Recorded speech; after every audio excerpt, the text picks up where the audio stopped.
fi ñuy def joxe seen baat donc Assemblée nationale institution boo xam ne moo fa la ñuy nase parce que on gouverne avec des lois n'importe quel régime donc léegi li xew li may jëkk a fustiger mooy respecté wuñ parité bi. dans le bureau actuel de dans le bureau léegi nag la coalition PASTEF mën naa wax ne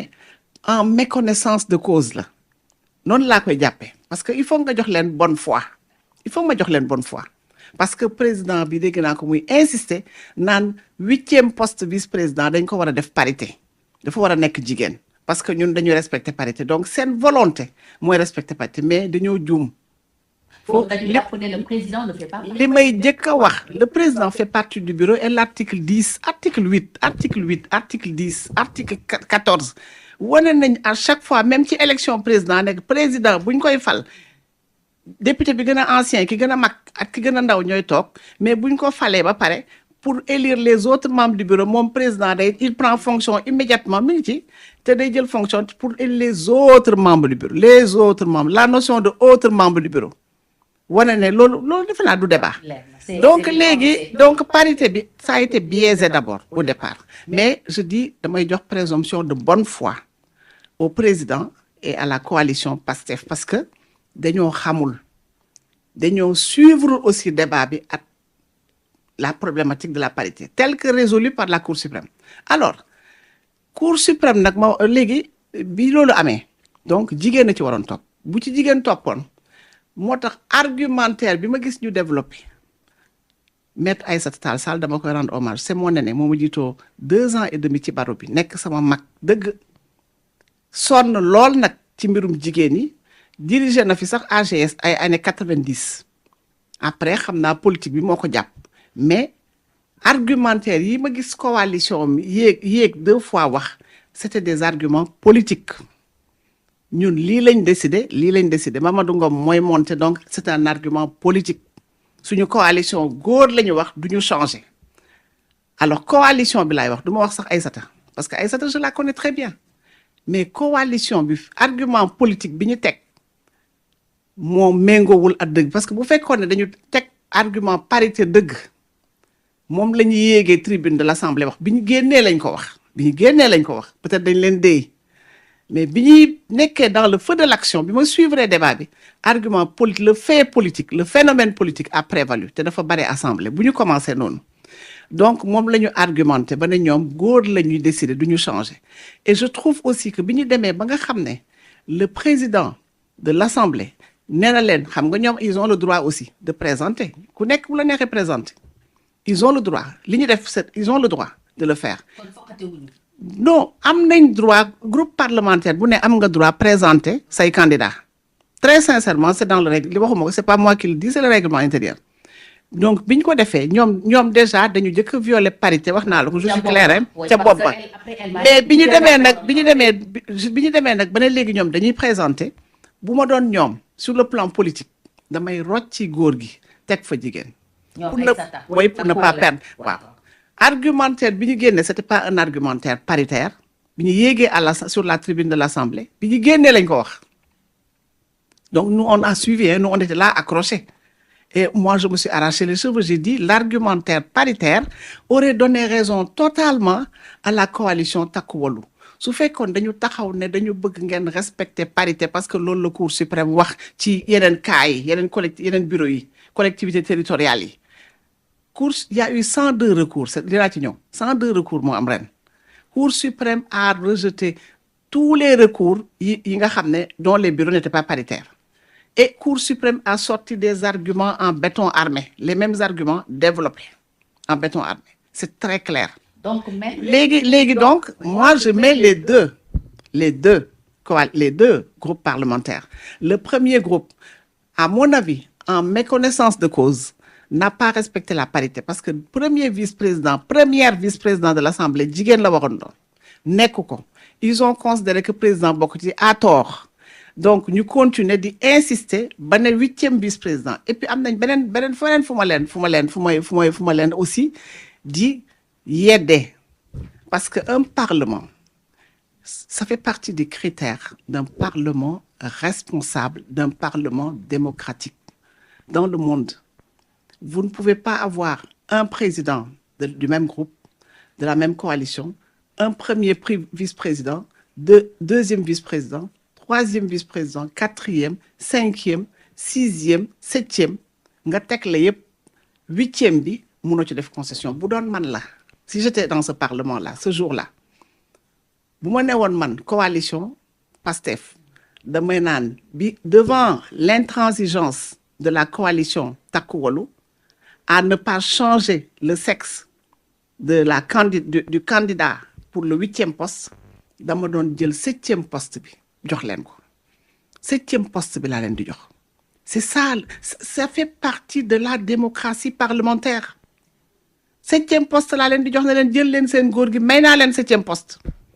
ma jël 8e bi te du ma ci du am coow du am. mais ñu bëri jàpp nañu ne aussi. donc waaw mais xeexu politique am nga non am nga 6 premiers am nga président bi am nga 6 premiers yi joxeel 7e bi nga jël 8e bi mu nekk jigéen comme ni nga ko waxee wa ila coalition bële aussi dama leen di yedd